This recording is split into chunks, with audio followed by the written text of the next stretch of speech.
Cooling সিস্টেমের জন্য কি কি কম্পোনেন্ট সবগুলোর নাম লেখা এবং কুর্তিটা নিয়ে ইন্ডিভিজুয়াল আলাদা আলাদাভাবে আলোচনা করব। আমি একটু আমার মতো করে বলি, আমার মতো করে লিখে নিই। প্রথমে লেখেন ওয়াটার কুলিং সিস্টেমের কম্পোনেন্ট।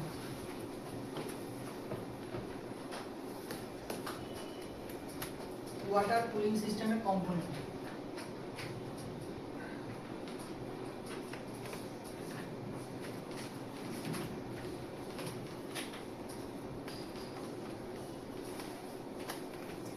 এক নম্বর লেখেন coolant.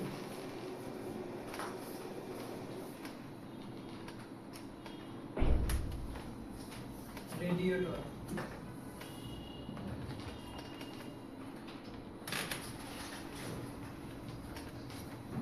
Upper হোসেস pipe,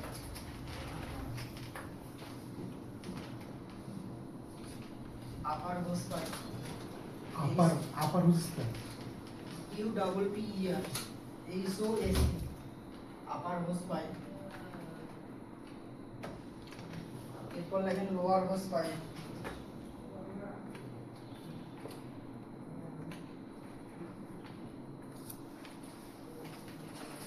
radiator pressure cap,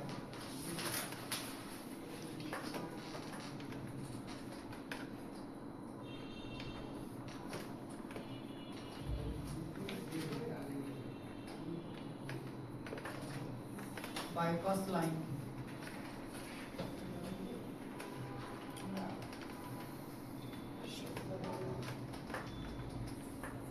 thermostat valve,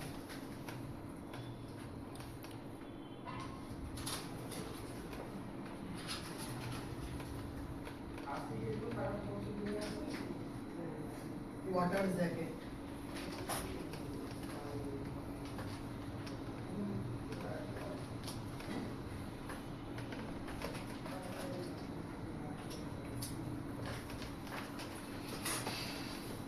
overflow hose, overflow hose,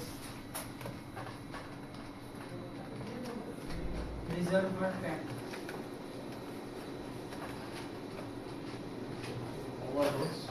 overflow hose, tank, water pump,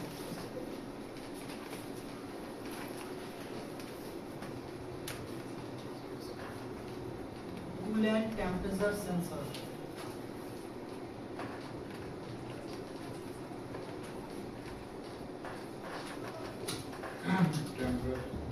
cool and temperature sensor, এরপর লেখেন কুলিং ফ্যান,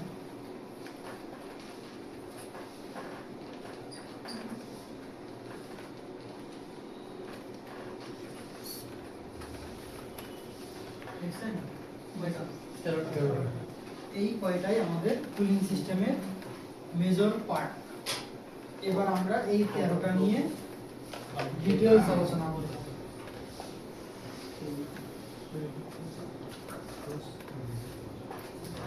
শেষ লেখা শেষ করেন সবাই।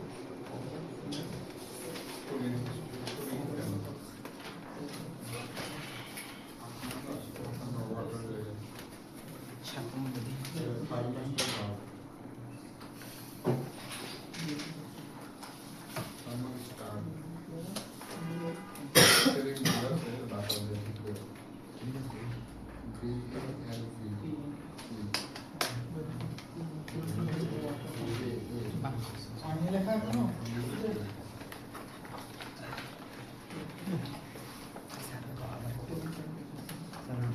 দুইটা বাকি আছে। কোন কাউকে জিজ্ঞেস করেন? কেউ আমি দেখে লিখছি আর কি 7 নাম্বারটা। আমি তো বললাম ওখানে অনেক কিছু নাই। ঠিক আছে থার্মোস্ট্যাট বাল্ব ওখানে দেওয়া আছে 9টা, আমি লিখছি 13টা।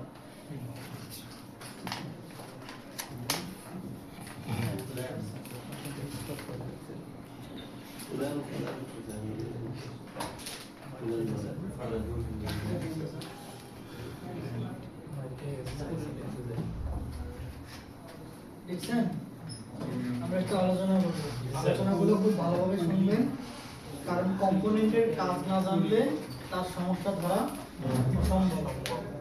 যেহেতু আমরা এখানে সার্ভিস দিব, কাস্টমারকে, কি সার্ভিস? কাস্টমার সমস্যা নিয়ে আমার কাছে আসবে, আমি সেইটাকে ট্রাবল শুটিং করে ফাইন্ড আউট করে সলিউশন করি। সলিউশনের আগে আপনাকে সমস্যাটা ধরতে হবে, সেই ধরার ব্যাপারটা এখন আমরা আলোচনা করব। কুলিং সিস্টেম থেকে আমাদের মোটামুটি সিস্টেম শুরু। এখন কিন্তু প্রতিটা সিস্টেমে শুধু এইরকম করে কম্পোনেন্ট হবে এবং প্রতিটা কম্পোনেন্টের ইন ডিটেলস আলোচনা হবে। এই জিনিসগুলো যদি না জানেন, যেমন কুলিং ফ্যান, এখন কুলিং ফ্যানের কাজ আপনি জানেন না, আর কুলিং ফ্যান যদি নষ্ট হয় তাহলে কী ধরনের কমপ্লেন হবে এটা আপনার পক্ষে ধরা অসম্ভব। চেষ্টা করবেন কম্পোনেন্টের কাজগুলো খুব ভালোভাবে মনোযোগ দিয়ে শোনার। কুলিং সিস্টেমের প্রধান কম্পোনেন্ট যেটাকে আমরা বলতেছি সেটা হচ্ছে কুল্যান্ট। এই কুল্যান্টটা এইরকম একটা বক্সের মধ্যে থাকে বা ক্যানের মধ্যে থাকে। ক্যান নিয়ে আলোচনার কিছু নয়, আমরা আলোচনা করবো এই কুল্যান্টটা নিয়ে। প্রথমে আসি, এই কুল্যান্ট নিয়ে আলোচনা প্রথমে করব, এরপর কুল্যান্ট যখন আপনারা টোটালি বুঝে গেছেন এবার আমরা আলোচনা করব পানি ব্যবহার করলে কি হয়। এবং পানি এবং কুল্যান্ট যখন দুটোই আপনি বুঝতে পারবেন তখন নিজেই ধরতে পারবেন যে আসলে গাড়িতে কোনটা ব্যবহার করা ঠিক। প্রথমে আমরা কুল্যান্টে আসি। ম্যানুফ্যাকচার কোম্পানি কিন্তু কখনো পানি ব্যবহার করতে পারে না। আপনি বাংলাদেশ, ইন্ডিয়া আর পাকিস্তান এই 3 থেকে 4টা দেশ ব্যতীত কোনো জায়গায় দেখবেন না যে বিশ্বে কেউ গাড়িতে পানি ব্যবহার করে। আমাদের বাংলাদেশে এটা খুব বেশি চলে। এখন কথা, ম্যানুফ্যাকচার কোম্পানি কুল্যান্ট কেন ব্যবহার করতে বলছে? প্রথমে আসি, পানি দিয়ে যখন আমরা কুলিং সিস্টেমের কাজ করি, পানির মধ্যে কি এক্সট্রা কোনো অ্যাডিটিভ মিশানো থাকে? অ্যাডিটিভ বলতে তো বুঝি নাকি অন্য কোনো উপাদান। কুল্যান্ট যখন বানানো হয়, কুল্যান্ট হচ্ছে দুইটা জিনিসের সমন্বয়ে তৈরি করা হয়। একটাকে আমরা বলতেছি ইথিলিন গ্লাইকল। নিজেদের মধ্যে কথা না বলি, আমার কথা শুনুন। কুল্যান্ট তৈরি করা হয় ইথিলিন গ্লাইকল এবং পানির মিশ্রণের একটা দ্রবণ। ইথিলিন গ্লাইকল এবং পানি দিয়ে মিশ্রণ করার একটা দ্রবণকে আমরা বলতেছি কুল্যান্ট। এখন কথা, পানির সাথে ইথিলিন গ্লাইকল মিক্স করলে কি হয় এই জিনিসটাকে যদি একটু বলি। ধরা হয় যে পানি ফ্রিজিং টেম্পারেচার, মানে পানি বরফ হয় 0 ডিগ্রিতে এবং পানি বাষ্প হয় 100 ডিগ্রিতে, এটা আমরা সবাই জানি। কিন্তু ইথিলিন গ্লাইকলের দিকে যদি তাকাই, ইথিলিন গ্লাইকল -12 ডিগ্রি সেলসিয়াস তাপমাত্রায় বরফ হয় এবং 197 ডিগ্রি সেলসিয়াস তাপমাত্রায় বাষ্প হয়। এই দুইটা জিনিসকে যখন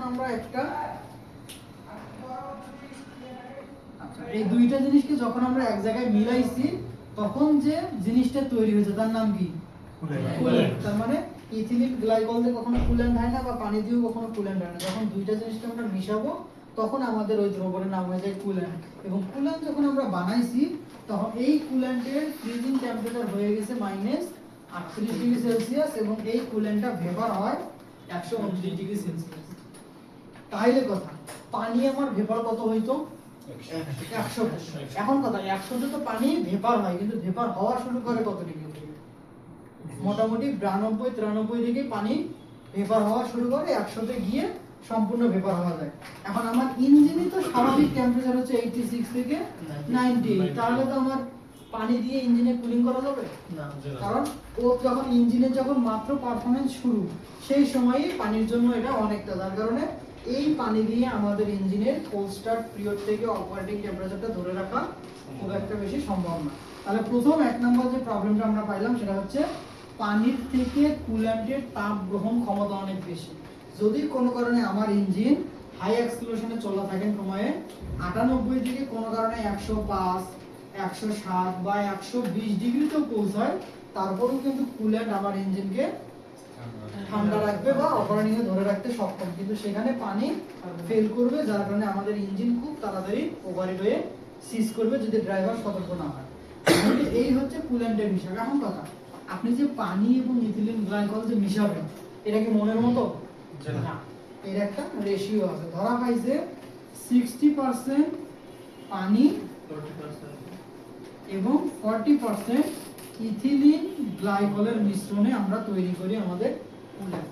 তাহলে কুল্যান্ট নিয়ে যতটুকু আইডিয়া দিলাম এটা আরেকবার যদি বলি, পানি এবং ইথিলিন গ্লাইকলের মিশ্রণের দ্রবণকে আমরা কুল্যান্ট বলতেছি। কুল্যান্ট যখন আমরা তৈরি করি সেই কুল্যান্টের ফ্রিজিং টেম্পারেচার হয়ে যায় 38 ডিগ্রি এবং এটার ভেপারাইজ টেম্পারেচার হয়ে যায় 129 ডিগ্রি। হ্যাঁ, এখানে কিন্তু একটা জিনিসের রেশিও লেখা আছে, তবে এটা ব্র্যান্ড এবং মডেল ভেদে বা অ্যাডিটিভসের উপর ভিত্তি করে এই সংখ্যাটা বাড়া কমা করতে পারে। আমি আপনাকে একটা রেফারেন্স দিচ্ছি যাতে আপনি ধরতে পারেন, বুঝতে পারেন যে হ্যাঁ পানি তো আমার 100 তে বাষ্প হয়, এটা আমার 129 এ বাষ্প হয়। এটা নিয়ে কোনো প্রশ্ন? যতটুকু আলোচনা করলাম, তাহলে এবার আমরা একটু লিখি কুল্যান্ট। সবাই লেখেন কুল্যান্ট।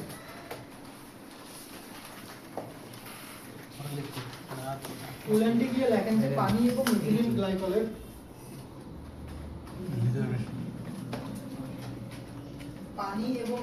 গ্লাইকলের মিশ্রণকে কুল্যান্ট বলে। স্যার পানি এবং ইথিলিন গ্লাইকল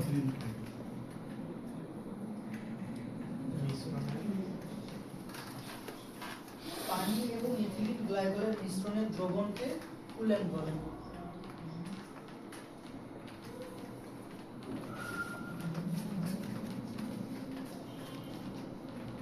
এরপর লেখেন 60% পানি এবং 40% ইথিলিন গ্লাইকলের সঠিক মিশ্রণে কুল্যান্ট তৈরি হয়।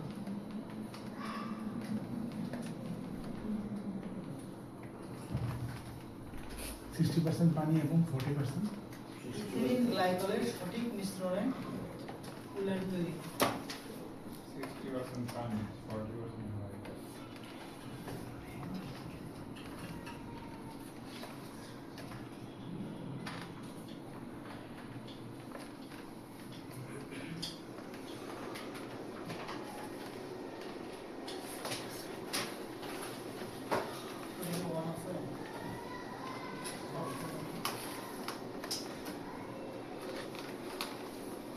পানি এবং ইথিলিন গ্লাইকলের সঠিক মিশ্রণে কুল্যান্ট তৈরি হয়। এবার লিখে নেন যে কুল্যান্টের ফ্রিজিং টেম্পারেচার বা কুল্যান্ট বরফ হয়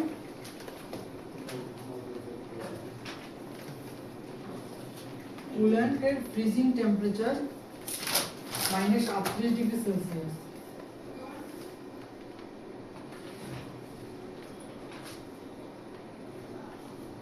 কুল্যান্টের ফ্রিজিং টেম্পারেচার 38 ডিগ্রি সেলসিয়াস এবং ভেপারাইজ টেম্পারেচার 129 ডিগ্রি সেলসিয়াস। আপনি কি লিখতেছেন? ভিতর থেকে খাতাগুলো একদম সাথে বলে একটু খাতাগুলো বলে লিখতে হবে। কি বলেন স্যার?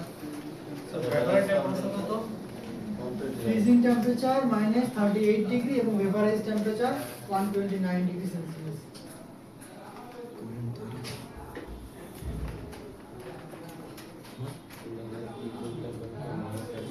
এভারেজ টেম্পারেচারে এরকম কোনো নিয়ম আছে যে এত মিলিমিটার হবে বা কুলেন্টের ইয়েটা না থাকে? ভালো বলতে আমার পানিতে মনে হয় স্যার ইঞ্জিনের টেম্পারেচারটা স্বাভাবিক অবস্থায় এখানে, কিন্তু এর থেকে যদি কোনো কারণে বেড়ে যায় তারপরেও আমার কুলেন্ট সাপোর্ট থাকে। এর আসলে কোনো নির্দিষ্ট সংখ্যা নাই, তবে এটা কখনো কখনো 135 হইতে পারে, 120 হইতে পারে, এটা ডিপেন্ড করবে ম্যানুফ্যাকচার কোম্পানি। একটু নিচে ছোট করে লিখে নেন যে ম্যানুফ্যাকচার কোম্পানির উপর ভিত্তি করে চেঞ্জ হতে পারে বা ব্র্যান্ডের উপর ভিত্তি করে চেঞ্জ হয়।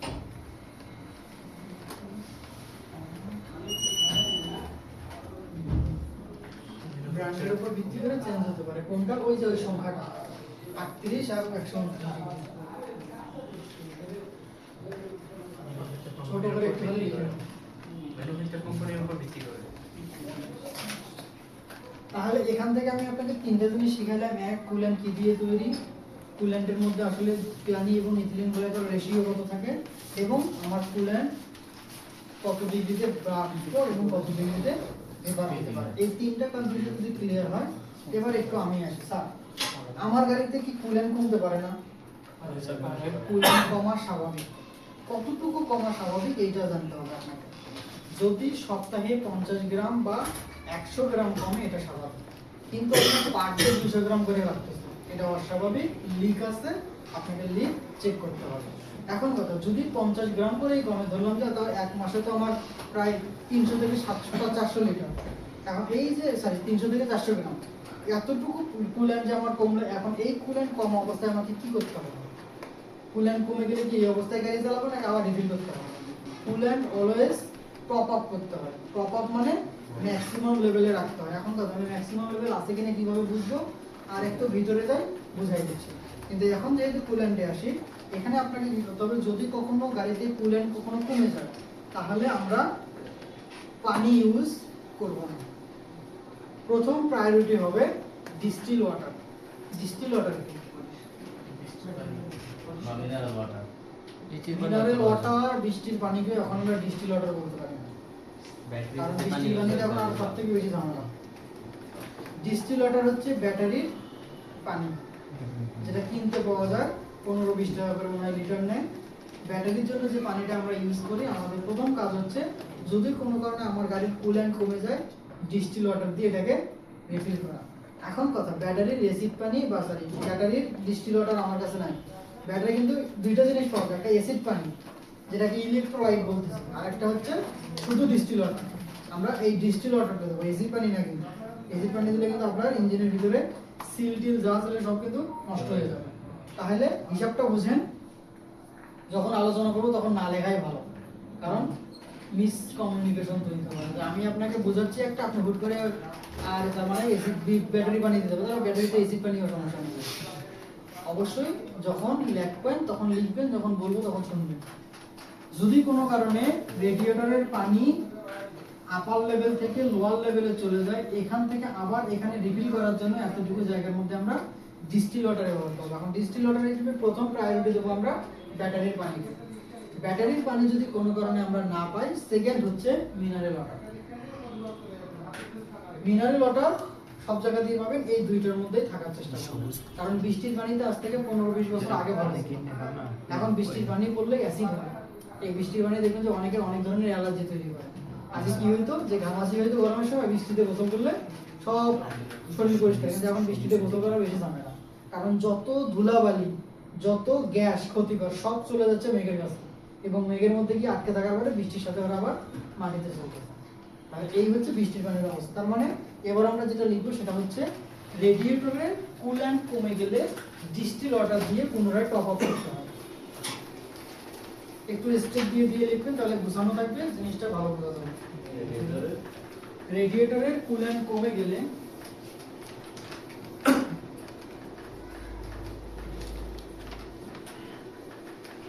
ডিস্টিল ওয়াটার দিয়ে টপ আপ করতে হবে।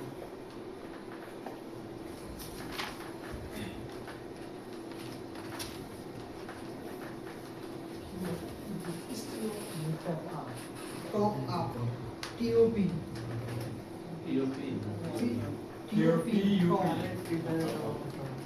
টপ আপ করতে হবে। তাহলে টপ আপ মানে পুনরায় আবার পরিপূর্ণ করা। স্যার কুল্যান্টের জন্য কুল্যান্ট ব্যবহার করতেছি না কেন, এটা কি খরচ কমানোর জন্য?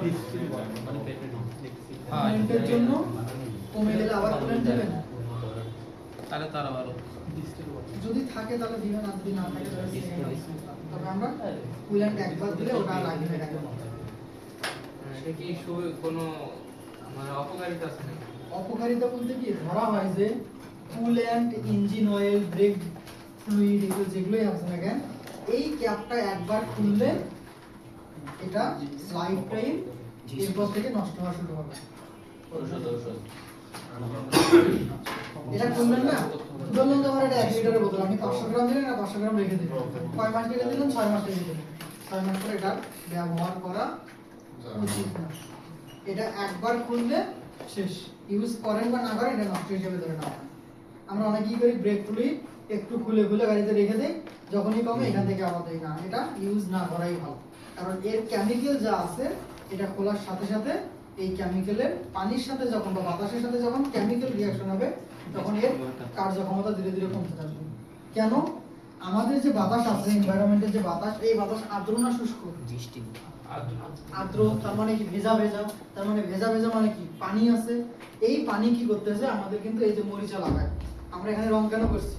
মরিচা যাতে না পড়ে, তার মানে এই রঙের সাথে রিঅ্যাকশন না করার কারণে ভিতরে যে শীতটা বা লোহাটা আছে ওটা ঢাকা পড়ে যায়। তো ধরা হয় যে এই যে পানির মধ্যে থাকা জলীয় কণা বা আর্দ্রতা, এটা বিভিন্ন কেমিক্যালের সাথে রিঅ্যাকশন করে ওই কেমিক্যালগুলোকে আর ভিসকোসিটি মোটা রাখতে দেয় না, এটাকে ধীরে ধীরে কি করে, পাতলা করে দেয়। আর যখনই জিনিসটা পাতলা হয়ে যায় তখন এটা কাজ করতে পারে না, এটা কার্যক্ষমতা নষ্ট হয়ে যায়। তাহলে এটা যখন আপনি খুললেন, খোলার পরে ঢাললে কি হইলো, এটা ফাঁকা হইলো না, এর মধ্যে বাতাস ঢুকলো, এই বাতাসকে এবার আপনি এখানে বন্ধ করে দিলেন। এর মধ্যে যে বাতাস, এই বাতাসটা ধীরে ধীরে ওইটুকু কুল্যান্টের সাথে রিঅ্যাকশন করে করে ওই কুল্যান্টের কিন্তু লাইফ টাইম কমায় যায়। ধরা হয় যে এটা না করাই ভালো, তবে আমরা বাঙালিরা এতটা মানি না।